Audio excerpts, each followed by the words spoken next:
For the longest time I've tried to deny it, but I can't do it any longer. We Americans are stupid as hell. Dumb, ignorant, unworldly. Oh sure, a small minority is well-educated, well-read, and well-traveled, but I've already met both of these people, and they live abroad. How stupid is America? Let's look at the statistics, something which Americans usually hate to do, unless it involves batting averages. Nearly 50% of Americans cannot read well enough to find a single piece of information in a short publication. I've got a feeling this includes our president. You know, perhaps Americans stuff their brains with too much religious fantasy instead of facts. 61% of Americans believe the biblical account of creation, Genesis, is literally true. 73% of adults believe in miracles, and 40% believe in ghosts. Even though most Americans think a bearded man in the sky invented the world in 6 days, they haven't bothered to actually read the Bible. 60% of Americans can't name 5 of the 10 Commandments. And 50% of high school seniors think Sodom and Gomorrah were married. Americans don't like maps either.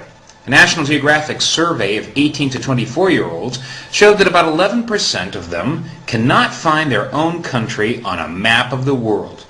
69% could not find England. But we're still number 1 in science, right? Wrong. 20% of Americans believe the sun orbits the earth. So who's doing all that complicated technological work in the USA? Foreigners.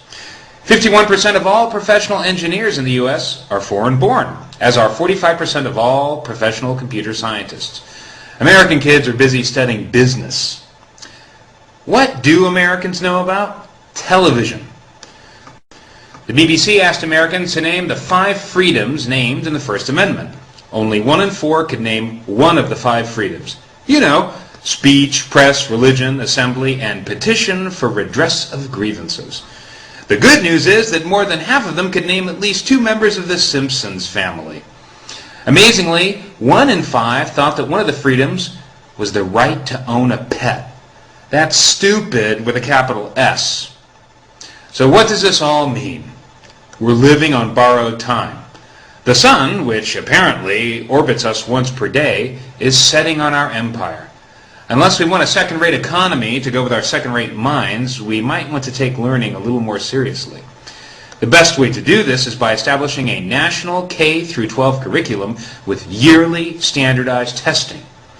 This way, every parent could compare his child's performance to that of others in his school, county, state, nation, and, dare I say it, the rest of the world. Maybe you're thinking, why should I? My school district is great. 76% of Americans are satisfied with their local schools. Paradoxically, more than half of Americans are dissatisfied with the quality of American public education. The math just doesn't add up. Then again, look at who's doing the calculating. For more on this, check out the following website, coreknowledge.org. The link's right up there. It's based on the findings of E.D. Hirsch Jr., who's done more thinking about what kids ought to know than just about anybody. If you want to watch a really scary video about why your rich suburban school might also suck, take a look at Stupid in America right here on YouTube. The link's also right up there.